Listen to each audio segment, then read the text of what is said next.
Shut up, be quiet. Shh. Shut up, stop crying. Shh. You don't wanna, you don't wanna, you don't wanna, you don't wanna. Ladies and gentlemen, good morning, good afternoon, good evening, wherever you may be watching me from. I hope you are in good health. I am doing great, and I continue to thank God for His grace, for His mercy, and for giving me the chance to be alive today, here and now. Welcome to Nyabohanze channel, the home of information. To my subscribers, a big thank you for taking me to 400. We are on the road to 500 and we are moving there very, very fast. Thank you. For those who are listening to me for the first time, welcome to my channel. Please take a seat, you are welcome. Enjoy, but don't forget to watch to the very, very end. Smash the subscribe button, hit the like, and send the video on its way. Share it, share it, share it. Now today, I just want to look at the many different shenanigans and dramas and chaos that I can see or foresee in this beautiful small village in the Kenyan-Tanzanian border. Now last night, when I was about to go to bed, I said to myself, let me take one last stroll around YouTube Avenue, because I had not been to that avenue for a few days. I just wanted to see what was going on. The first thing I saw was baby Mad Max sitting on his favorite stone, looking so sad. And he was talking about Masubo. And I asked, why should he be sad when he's talking about Masubo? He should be very happy. And then I realized Masubo1 had beaten up Mad Max, the beater of people. This is the same man who threatened to beat up David Jr. because he's very, very tough. Suddenly, Masubo1 is coming for him. And he was threatening to expose Masubo1 because Masubo1 has been scamming people, telling people things that are not true and getting money out of them. Some Jamaican man, and I don't know who else and who else and who else. So I said, okay, let me go and see what Masubo1 is saying. And Masubo1 was there, chest stamping as usual, with some 3 of his goons, pointing a finger at Mad Max and saying how he's going to expose Mad Max for scamming, for cheating. Wow, these are 2 cheaters and scammers pointing fingers at each other. Because me, I thought this was Masubo1, the king, the lion, and Mad Max, the king. So this is king and lion. They are supposed to be sitting on top of that rock, huge ceremony stone, with their hyenas. What happened? What went wrong?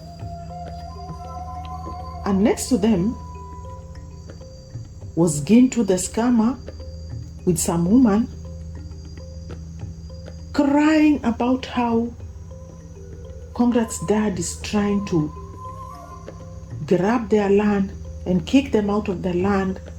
And I realized this is land they had sold to Congrats dad, and they want to grab it back, and Scammer Guntu is trying to help them. And I say to myself, what is going on in this town is very, very serious, and it can lead to something very, very bad. This story is much bigger. It's bigger than what we see. There is more to what is going on than meets the eye. And that's why you see people coming to Nyabohanze, because they are bringing things here. Their aim is to destabilize a whole village because they are after one man. This is what people call the conspiracy theory. Now, I will not waste my precious time, analyzing what Mad Max said or what Masubo1 said, because I know what they are going to say, accusing each other. But one thing came out clearly. These two people have been operating a grand scamming operation. They have been scamming people grand scale. This is like a Ponzi scamming scheme. A Ponzi scamming scheme. A big one. This is a gang. A big gang, akin to the Yahoo boys of Nigeria, whose job is just to scam money out of people, unsuspecting subscribers, using all kinds of things, their sisters, their mothers, their children, using girls, for example, to entice old men like this Jamaican man to get money out of him. And what is going on here is not a small thing. It's a big thing, viewers. There is a bigger project here, orchestrated by the lazy gang, bigger than what we can see. And that's why we need to shout out, we need to pray, and we need to call them out very loudly. Now, there's a poem that I want to just, read a small verse from that poem that I love so much. Is a poem by William Butler Yeats. It's called The Second Coming. Turning and turning in the widening gyre, the falcon cannot hear the falconer. Things fall apart. The center cannot hold. Mere anarchy is loosed upon the world. Mere anarchy is loosed upon the world. What I see happening in Nyabohanze is just anarchy. Anarchy, and it's not getting better. It's going to get worse before it gets better. We, as the people watching this from the outside, it is our duty and responsibility to make sure that this thing gets better before it gets worse. That will bring me back to history. I love history and I like going back to history. So let's look at the genesis of this problem that is now stifling this small village here. Now, when Marwa brought YouTube to Nyabohanze, he knew that he was bringing employment to his otherwise marginalized people. He had seen the poverty, he had seen the hopelessness, the despondency, and said to himself, this thing that I know, this thing that has helped me improve my life and the lives of my family, let me share it with my own people. Marwa, like I said in another video of mine, does not do projects outside himself and his family. Marwa, when he started making money out of YouTube, the first thing he did is build a house for his family, for his parents. And he did that. And then from there, he started his own villa. The first project he did outside his family was the Mama Ann's house. And this was something he did on humanitarian grounds. Because when he saw that family and saw how they were living, he decided that the best thing, instead of giving them money that the subscribers had sent, build them a house and probably start a business for that lady so she can have something to do. And that was an amazing thing. Marwa's subscribers came out wholeheartedly to support that project, and Mama Ann got a house, a beautiful house. Many people will go saying, oh, why didn't you put tiles? Why didn't you put... That's a beautiful house. The other things can come later, but based on the money that was available, that was a beautiful house. What Marwa did not know at that time was the enemy was in the midst of the group of people that he was teaching how to open YouTube channels and how to vlog. The enemy was lurking among them. And that was a shame, because one thing Marwa taught these people is how to vlog, how to make your numbers, how to reach your watch hours, get monetization, and then start earning your money. And he made it very clear. You have to work hard, you have to be consistent, you have to upload every day. That is how YouTube works. Yet on the other side of the universe, the devil was watching in the name of the lazy gang. They had ganged up, gathered, and were just waiting. And the moment the house started, they came. Oh, you are scamming. Oh, there is coming. Oh, he's collecting money. Oh, show us how much it is. None of them had contributed to that project. They want to know how much money had been collected and what it had done, etc., etc. And even now, if you ask them, who has Marwa ever scammed? What will they tell you? Oh, when he was building Mama Ann's house. Oh, he didn't tell us how much he collected. Or they will tell you, oh, jumps to us. Sincerely. Is that what you call a scam, and you're going to sing about it every day? My dear ladies and gentlemen, it's a big, big shame that we see something like this happening every day. But me, when I look at all these things, I begin to understand that there's a grand scheme that was just ready to unfold, and they were just waiting for the right moment. They were just waiting for the right moment.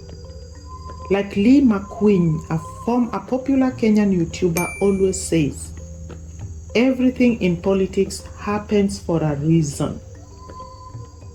Now I can see that everything the lazy gang started in Nyabohanze was for a reason. Nobody saw it coming. Even Marwa didn't see it coming. But these people's grand plan was to destroy this village, burn it to ashes, and then come in and share the spoil. Probably those are some of the projects, I'm putting projects in quote, that King of Travel and Nairobi Teacher came to check on, to see how much destruction they have caused. And you can actually see the destruction these people are causing. One, look at the bribery network. Look at the bribery network that exists in this village. People sending money, channeling money to questionable people in the village. And of course, a lot of this goes through Carrot, the conduit. Why would somebody be sending money to somebody they don't know? Somebody they know has some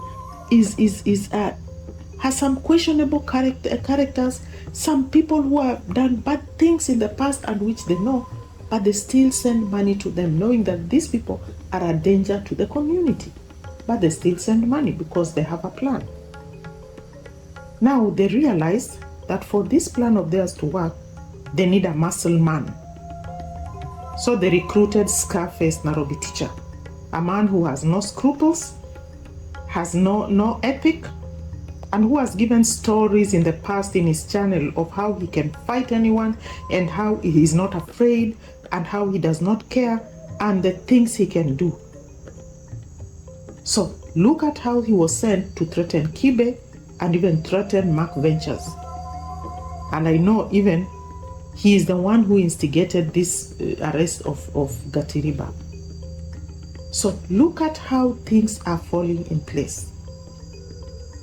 And they also needed a parrot lady from inside, a parrot lady from inside, within the community to champion their agenda. And this is how Minhawi comes in. Otherwise, if you want to change your trade or your profession, why not just call your former boss and tell him, this is what I want to do? Isn't this the same boss who called you when you were in Mombasa, when he had visitors from USA coming to his villa when he was away? Didn't you drop everything and come? Because from your own mouth you say, when the boss calls, you answer the call. And you did come. So, if you have his number, direct line, and he can call you when he needs you and you can come very, very quickly, why couldn't you call him and say, I'm planning to do something new? The more I look at this thing, the more I see flaws and cracks. Because immediately after Minhawi dropped the bombshell, KOT arrived, followed by Nairobi teacher. This is a grand scheme, a very, very grand scheme. It's a big, big scheme that can only happen is if Marwa is out of the way. So what they're trying to do is get Marwa out of the way. And that's why they were hoping that when they would be able to prove that Marwa is the one who was responsible for having these girls impregnated in his villa during his party, so that he could be arrested, sent away, and they can take over the whole village and reign as they please. These arrests, minor issues, were meant actually to net Marwa. They were not meant for anything. They were meant to net Marwa, because teenage pregnancy is not a new thing. And even when you look at that Nyabohanze and you look at Obasa, this is not her first child. This is her second or the third child. It means the first child, she must have got it when she was very young. How come this Mad Max did not arrest that person who made her pregnant? She got married to another person. That time she must have been a minor. How come this man who married a minor was not arrested? So now, on her third baby, you want to come and arrest somebody? Can't you see there's something that is not right here? So these minor issues were meant to net Marwa. Because should it have happened that these things happened in the villa, he would have been a condemned man. And like I always say, the God of Marwa never sleeps. He is awake, he sees, and he protects his people. Now, to put this grand scheme to action, the lazy gang needed someone on the ground to feed them with information on a regular basis, to spy on Marwa's family, to relay the information to the gang, and to get the gang moving, and if necessary, recruit more people. They also needed a Kenyan YouTuber who can be the contact person, the conduit through whom money can be channeled. That is where AMQ comes in. And to authenticate their scheme and make it look like Marwa is a jealous person who is anti-development, they bring in a big YouTuber who is now conveniently in Kenya. I will not mention his name, but I will leave you with that. I want you to think about that and see if what I'm saying is not true. If what I'm saying is not true, then you can ignore it. But if what I'm saying is true, my dear subscribers and my dear listeners, know that there is a grand conspiracy that is being put in place. And that is why we have this anarchy that is now reigning in this village. People just coming out and accusing each other. People coming out and accusing only a certain group of people. For example, if you buy land from somebody, or if you buy a house from somebody, should that person continue living in that house when you have bought it? Then there's this man who comes out and says that those people are being taken, somebody is grabbing their land away from them when they have sold it. So can you see the chaos somebody is trying to create in a former peaceful village just to get rid of one man? Why do they want to get rid of this one man? Because they want to bring themselves to this village and make it their own. And believe you me, if the people of Nyabohanze do not watch out, they will have sold themselves and sold their soul. These people need to protect what they have. They need to protect what they have. And that is my take for now. That's the end of my part 1. May God bless you.